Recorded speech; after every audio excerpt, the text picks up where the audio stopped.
extraordinary. We had all these wonderful speakers coming in, sharing with us very generous their experiences. And today we are going to look what has been happening in our community for last 12 months, and see what we have learned and what we can move forward as we are continuing with AI adoption at our work. For anyone joining today for the very first time, this event is organized by AIRON, and AIRON stands for AI in Research Operation Networks. It's a community for professionals supporting research and, of course, interested in AI adoption. So the session is recorded, and if you have any questions, whether content will be available or the summary, how to sign up to the newsletter, if you look at your chats and scroll it up to the very first chat, you will have then some instruction for me, and as well I put a link for the survey we are going to run for the next 2 months as well. Also, the mics and cameras are off. If you don't talk, please switch the microphone off, because it's pretty disturbing for everyone listening in. I would appreciate very much. And another big announcement is that I should mention that from the moment we have started, we have over 750 members on LinkedIn. A lot of people who are not LinkedIn have joined via newsletter, so it's around 1,000 members. It's unbelievable. So it's a major achievement for all of us. And thank you again for everyone cheering us up, coming to the events and supporting work, and hopefully taking stage at some place to share your user case in front of the whole AIRON community. Okay, so first of all, I would love to thank everyone, all the speakers. We have started our events more than 12 months ago, but also the people who came in, took a stage, shared with us. So I just want to acknowledge everyone who has done this. We have learned a lot from your use cases, from your experiences, and or your workshops. Okay, so I start this presentation maybe looking a little bit far, just looking what is happening at the adoption. And I found this really nice picture that I think it was populated. It's coming from Anthropic. There is a little link to the article where it was presented. And it shows the theoretical capability and the observed usage by occupational category. And of course, it's not done for research operations or anything like this, although all these categories can relate to it. But what we can see, actually, looking at this blue area, that the capability of our tools of AI, it's far beyond what we are really utilizing in our everyday work, and this is quite important just to see, just kind of like put everything into perspective. It's not a frustrating view to look at, because I think the sorts of adoption was happening before with any technological innovations that we went through as humans. But it also shows, it shows a lot about readiness.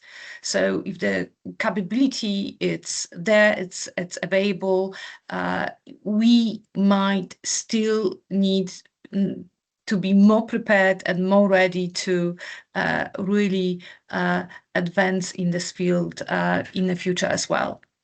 And it shows also like I would say like our typical human behavior. We just not jumping on very quickly or whatever have appeared, but we will also think about it, what this all means, try acquire new skills and so on. And I have prepared one of pictures, and I'm kind of want to the analogy was there's a lot of advertisement that's going on, and saying, well, I'm your agent, just prompt me. While you are talking, I'm in the background already preparing and building your product. When you finish everything, it's done. So it seems really, really magical. The promise, and it might be fulfilled, it might not. I'm not here to judge, but kind of it's a sort of situation when you wake up one day and you have a space shuttle arriving at your front door. And I assume there will be a couple of people who will just eagerly jump in and take off. There will be some people who will be terrified and not and will be completely frozen, and some people who will say, well, I have to really think about it, what I can do so far. I can ride bike, I can ride a car. Okay, so what I can do with the space shuttle, how I can utilize this. So it's kind of taking maybe a moment from what it's happening, and kind of like really for us acknowledging ourselves that this is a process. We are going through this process all together, and there is nothing, bad in being a little bit slower at looking back or asking people for help. So I kind of changed this format to the previous format and incorporated some of the questions here. And I would appreciate if someone to raise a hand or switch their mic and camera off and answer this question. So I was just wondering, before we move on, what is making that option harder where you are?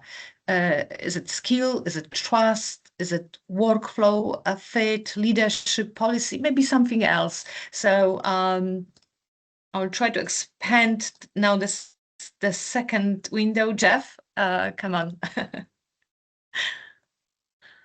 For me, it's not a lack of resources or leadership support, it's bandwidth.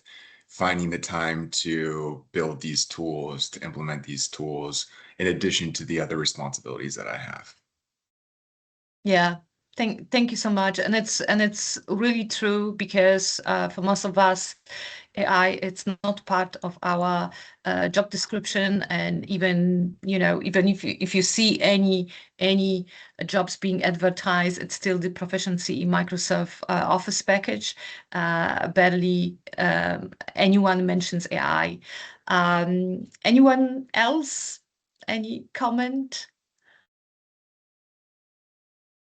Okay.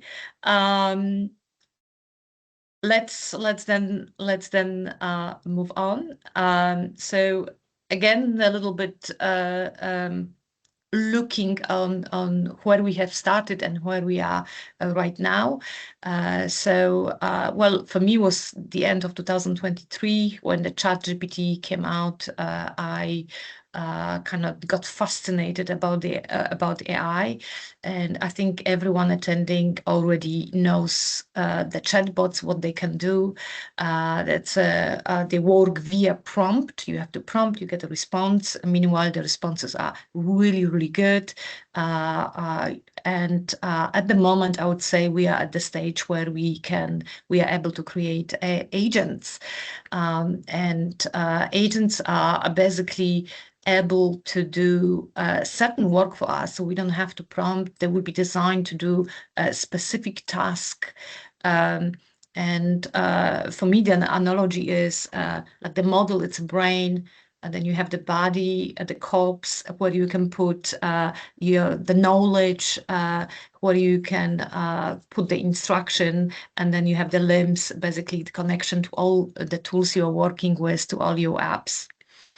The kind of like a top up to the agent, it's the agentic workflow, and it's sort of mirror what we have on our human teams, and this could be the collaboration between agent could be formed completely differently. They can pass a certain task one to each other. That could be an agent who is overviewing their work. It could be agent that just collaborate. It doesn't do any checks in between on when the work is finished, which it's really pretty exciting as well. And when we are moving forward, I think it's more to kind of autonomous agentic systems. And I'm not quite sure if you came across OpenClaw. It was very publicized in the media recently.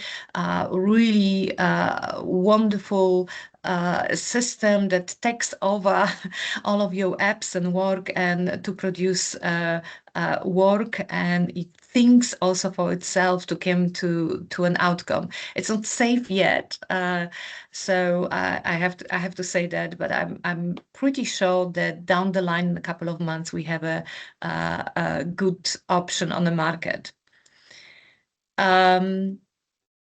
So let us look right now on how institutions are adopting AI in practice. And this is based what we have seen in the field happening through the discussions and through the presentation we have received. So definitely everybody knows what AI is, that's for sure. There is a lot of tools being bought, platform being built. I think the most common option taken is Microsoft Copilot, because it's all institutions have the Microsoft Copilot license, and this is very quickly to install. However, there is a lot of institutions that also have ChatGPT education, Gemini licenses, and many other. I don't want to list them all. Also, some of the universities have decided to build their tools and through vendors as well. So they're building tools for them, and they are using them in their institution. They are specifically built for them. And some institution, like the University of California, they are having own platform where it allows everyone to build their own agents, own assistants as well. So there's a lot of variety, and it's completely different landscapes to what we have 12 months ago and beyond this. In terms of governance, there is also a lot. I remember the initial conversations we had and people mentioning, well, there is nothing government, like nobody's saying what we have to do or not to do. But this is more or less not the case. It's definitely a lot of guidance in terms of education, but there is more and more development in guidance on the policies for research support as well, and research itself. Also, we are taking on the higher stakes user cases right now. So here in UK, we have a Rev 2029, and for everyone who doesn't join from UK, it's a really high stake user case, because it's exercise run through all UK institutions to assess the quality of research, and it has a very big impact on reputation, and also it's linked to funding, so it's very much important. So it's really good to see that these high-stake user cases are being discussed, and people kind of adding another top layer of how the AI governance supposed to be designed, and sharing the user case in their lessons learned with the community. And so that two events that we have recently, they were all about REV 2029, a lot of lessons to learn. Please visit our YouTube channel if you haven't had a chance to attend those events. Also, it's not about task, about chatbots anymore. We starting moving to redesigning workflow, and it's kind of natural thing, because once you have built something, once you have an agent, you immediately start to think, okay, so how this could be incorporated in my work or inside my team's work. What specific agent we would like to, we would need next. So all it's very positive. We are moving ahead, definitely. A little break again for another question. I was wondering which of these stages feel closest to where you are in your institution. Trying to open the switch over to the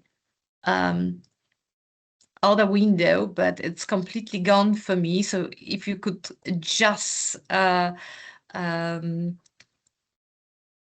oops, let me do this way. Sorry, possibly you are going to see. Does anyone want to come forward and open the question? No, you can also use the chat as well. And I'm sorry I didn't look at this when we are here with our presentation.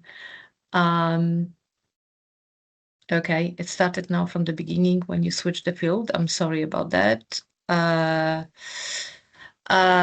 So it's kind of, I think the question was targeted just to see, you know, where we really are, and appreciate ourselves, that really something it's happening as well. It's not that we are stagnant and frozen, and appreciate also the discussions happening everywhere as we move along with the AI adoption. Okay, so let us now look what we have really learned in the past 12 months as well. And I have designed a couple of, well, I put together this in a couple of lessons learned, and they are very, there will be a lot of lessons learned, so it's on very, very high level how I structured them as well. And as well, a little note, I put a couple of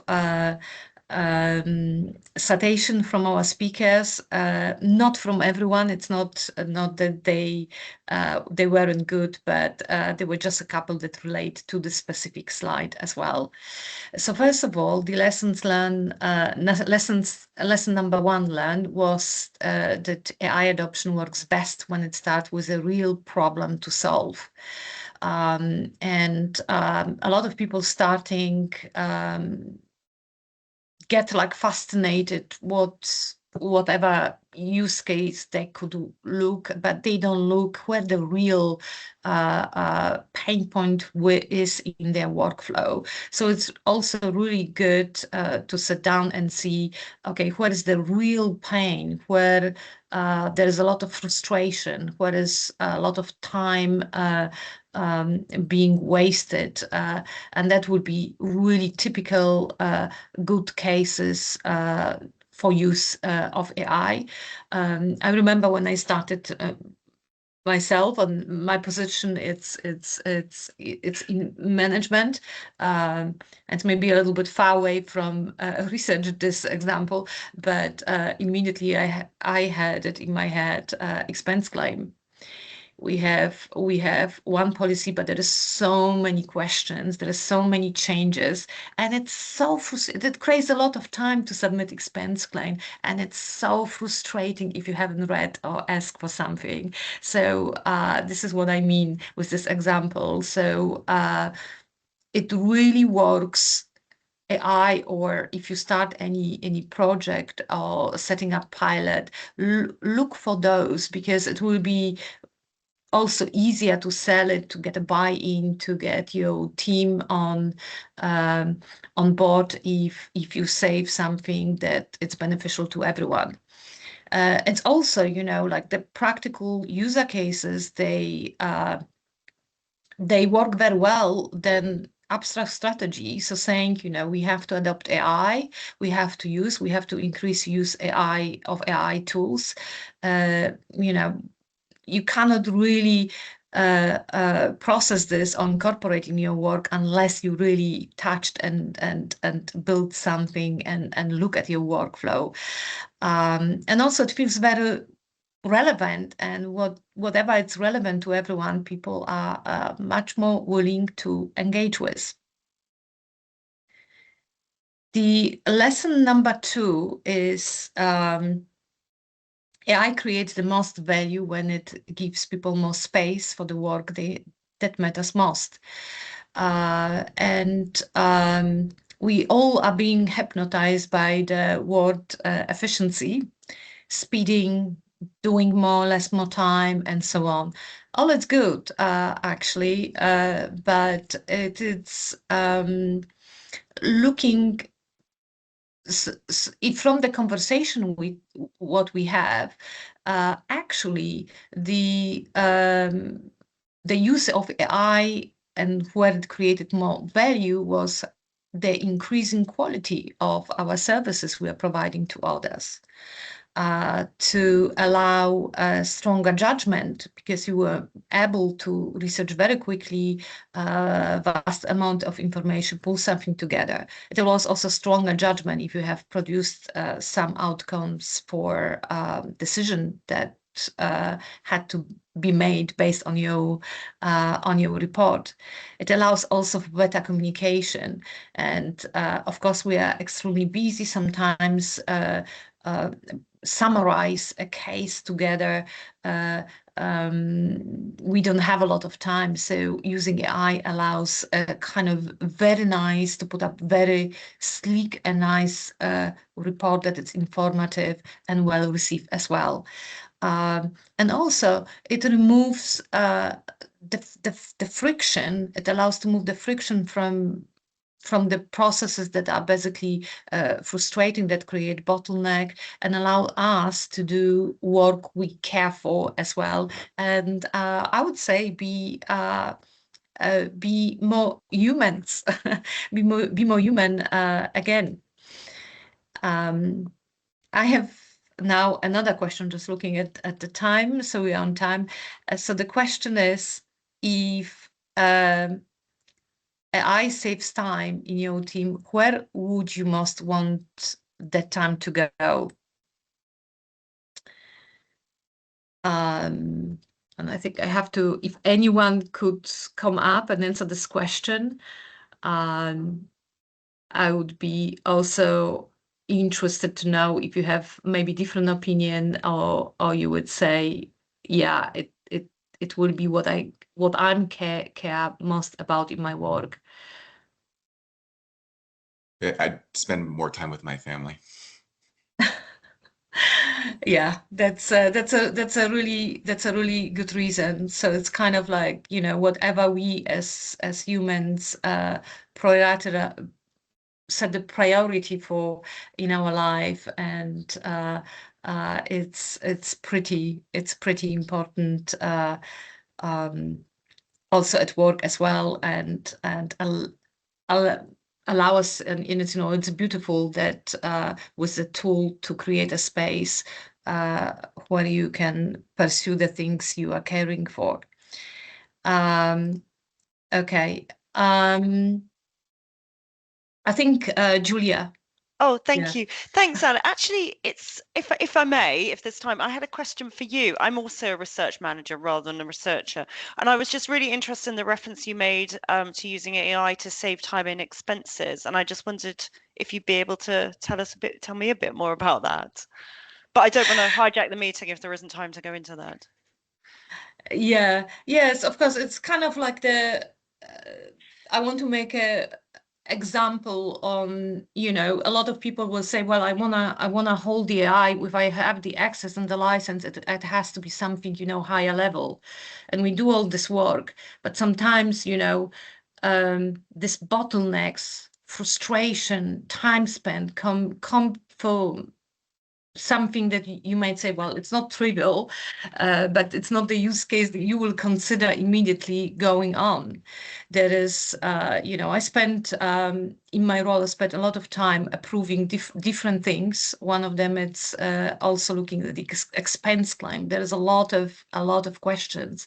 Another similar example, more research related, will be just application, people producing application for the very first time, especially those who are submitting fellowship and having the same questions all over again. So having an agent who can provide this information rather than you constantly responding and holding hands, it creates a lot of time for you, and with this time you can maybe have more time to devote and lead people to the application process as well. So I think it doesn't have to be, very complicated or higher stakes, even like ref, but something very simple that creates pain for a lot of people. So starting with a pain matrix, it's good.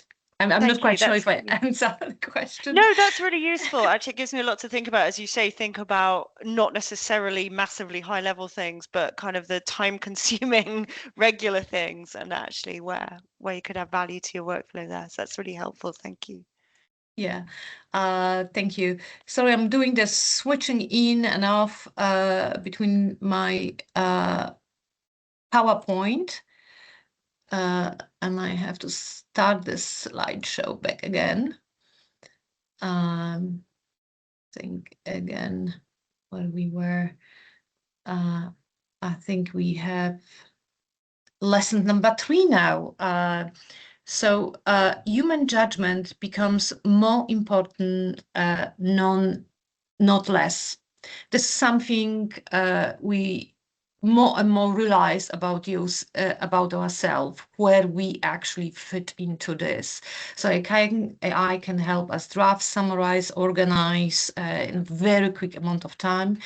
And here it's a citation from Jeff, who said, well, we get the response, we get the results up to 80% ready. Not in all the cases, but let's say 80%. And there is the 20% that's coming for us, really doing the little tweaks, looking from our perspective, what has to be done, what has to be more polished, and so on.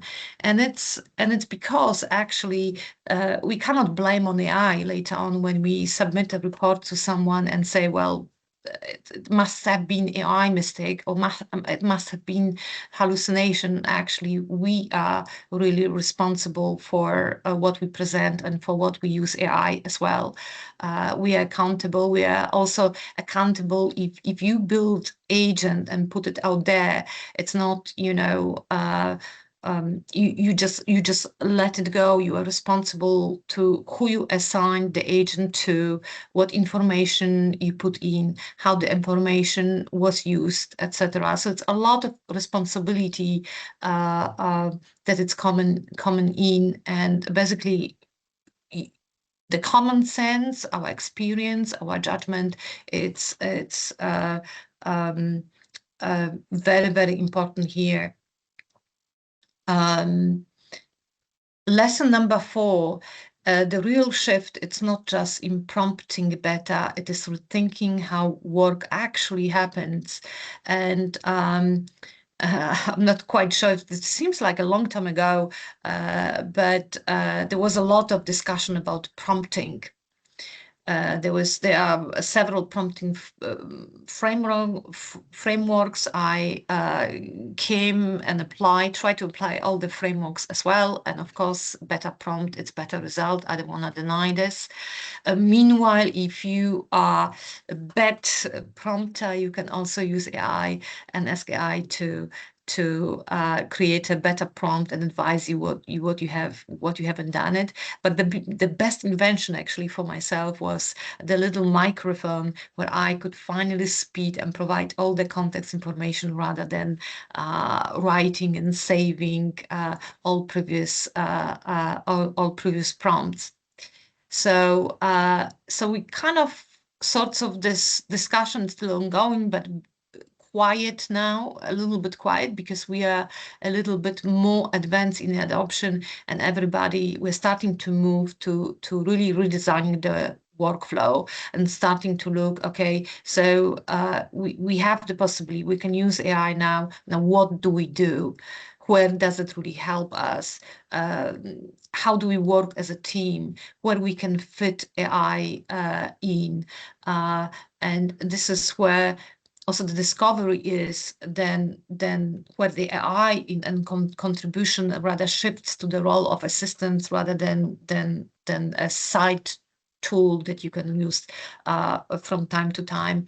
And a lot of the solutions, and this is from like Jim's, it's coming from University of Western Ontario. He also rolled out in the institution as well. So it's kind of, it's not a tool that you can use yourself. It could be roll out in a whole enterprise as well. Lesson number 5. In higher stakes work, trust, transparency, boundaries matter more than ever. And this is kind of like going back again to the lessons I mentioned before, but especially with the recent discussion here with around REF 2029, there is a call for more transparency, for more governance, for more accountability, and those are non-negotiable. So having a guidance, having a policy, having a protocol, how to solve and monitor the usage of AI, the prompt use, it's getting very important. And because the risk here, it's not just an arrow, but also for us taking responsibility and accountability for whatever might happen. And it's very easy also to trust the responses AI is producing, and very often it might be 100% correct response, but it will be the one time where you just don't go in and double check and ask and just trust AI to do the good job, and then unfortunately wasn't the case. So this place, I think having this conversation that are coming up right now, it's very important, because it's kind of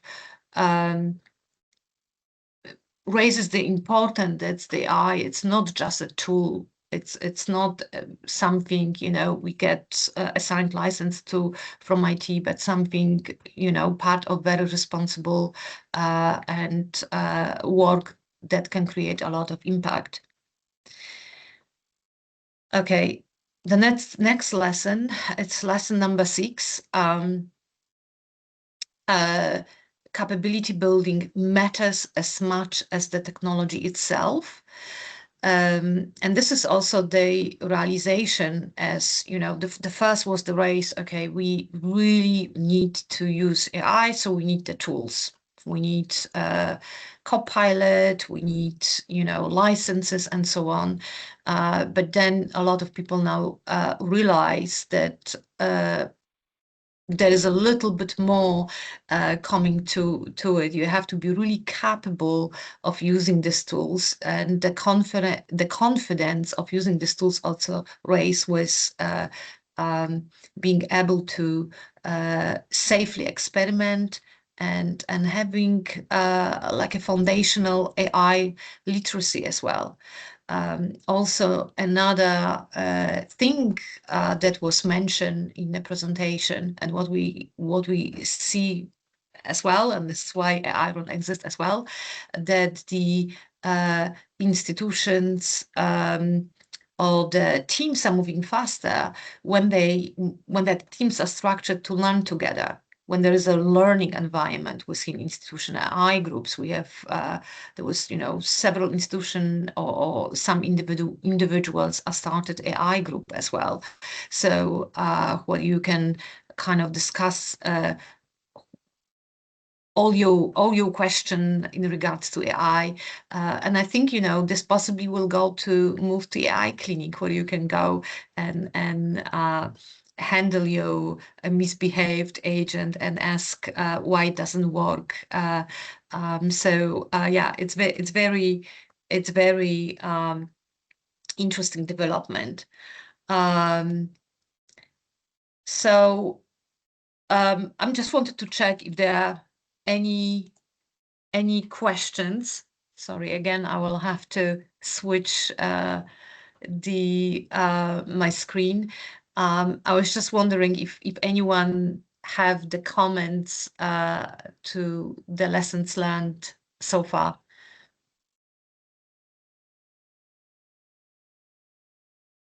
Yeah, there is a comment from Karen. Be proactive on planning for future deadlines and requirements. This is a very good use case for using AI as well.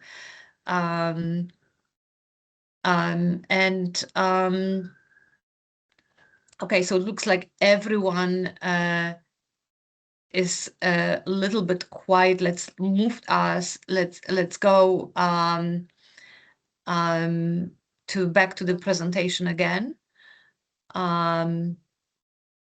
Okay, we have to start. I'm not quite sure if I'm doing this correctly from the beginning. Let's move on where we stopped with the lessons learned. So the question here is right now, what are the biggest motivators for using AI?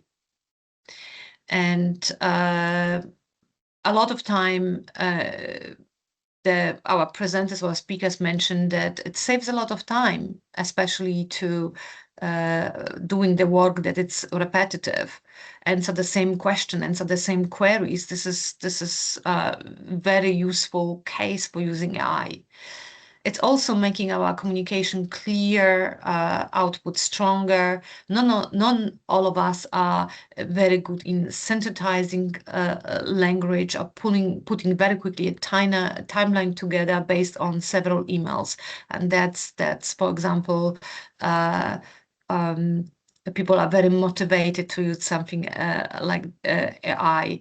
And I think, also the one case that it's, use case number one, I would say, until today, that it's of most popular use of AI, it's using for doing the meeting minutes, which is really time consuming and work that at least myself, I haven't enjoyed it, and a lot of people take opportunity to have the meeting minutes done by AI. It's also managing the growing information overloads. We have to look, especially in the research, there is yet another governance coming in. We have to review several documents during a day. It's tiring, and it's could be also used to just let the AI look through the information and for us just to ask relevant question. Also reduces work pressures as well. if there is any certain bottleneck. Another very good use case for using AI, AI can do this, if appropriate, of course, can do this as well. And it creates a space for higher valued work. So what is, I think, the most important, and I wrote this in a red capital letters below, it's not the novelty of if someone is using AI or not, but it's basically what relief into your daily work it can bring. This is the matters most, and it's the biggest motivator. Also, another interesting question is, if AI saves time, what should we do with this? And I have attended also our presentation, but also presentation from other organizations not linked necessarily to research. And a lot of the answers were, well, I used AI, but I'm not quite sure I've worked the same time. People, like really had to reflect why they have used AI, and it's coming basically to doing a better job. And I think there was in the media, like initially, a lot of people in the call center were sort of replaced with AI, where nowadays a lot of this company realize, okay, AI provide a help to a certain moment, but the human interaction, it's the VIP what the clients are going to pay for. So so it's all about what we care for, for what we feel important. It will be the human to human interaction with your colleagues. Some colleagues are saying, well, I have a little bit of time to sit down and play with AI and see how it works, and so there is a lot of benefits, well, everybody acknowledge efficiency, but it's not the first thing people will mention. So now, what does this all mean for our future if we are going to look ahead? It's apparent, well, AI, it's here to stay. It is going to be part of our systems. It penetrates on all of our apps. We can use it readily. We can build assistants for ourselves at work. There will be possibly some specialist, some domain agent being developed for certain solution. And there is a lot of companies, a lot of startups working on certain ideas, and I think a lot of them are really, really good and going to be used by universities as well. There is what I said it before. We are approaching the workflow redesign. We are thinking about our job roles. We are thinking in terms of business intelligence, who is going to cover the AI counterpart on the business intelligence part, on the research support part, to IT that provides the infrastructure. Again, governance, AI literacy, it will be essential. It's not extra. It's not for people who are just interested in AI. It will become essential capability, and the learning together. It's very, very important.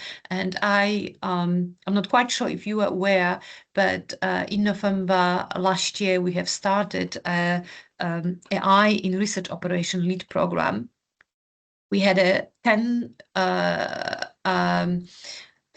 people, 10 professionals from different institutions joining this program. Everyone came from completely different part of research as well, different also level of AI experience as well. The fascinating thing at the end, as we wanted to learn, okay, was this structured properly, what we should do better going forward with the same program in this year. And actually everyone liked the variety, different user cases, learning from each other, because people who are a little bit more advanced, maybe they will be leading a lot of teams, so they appreciate a lot of questions, the logic, and so on. This learning together, and that's why AIRON it's born as well. It's very important. I'm like just realizing, okay, let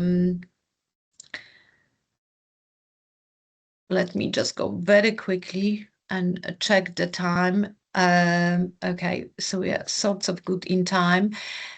So there is quite a lot of things that we don't know clearly enough, because we don't have like a report for our sector as well, and it's saying, you know, what the trends are, where everybody is, so we can kind of act more, make a decision as well more confidently.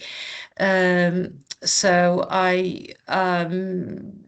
there is a lot of questions everyone has, and that's why the idea was born to start a community survey first with our community, and I hope we are going to extend this maybe in this or the next year through participation of other research supporting organization, to see to kind of produce a state of AI 2026 report. So I would really appreciate if you could participate in our AIRON community report and share with others at your work in your institution. The report, I think we will be running it until the end of May. We will be working on the results in June, and this report is going to be available to everyone on AIRON website, and I think will help everyone to get maybe better buy-ins, be more informed in whatever, you know, basically helpful to everyone. Okay, that's actually this is it from me. The last question before we finish that I have to everyone, what do you feel we still understand least well about AI adoption in research operation? And let me again switch over to my main screen. And I see a couple of comments coming in. People, of course, are leaving. It's a little bit the end of the hour. Karen, thank you very much. I think you are referring to the iRolls program, the program that was, program was very useful, intuitive, helpful. And thank you so much, Karen, for your contribution and participating in the program as well. Are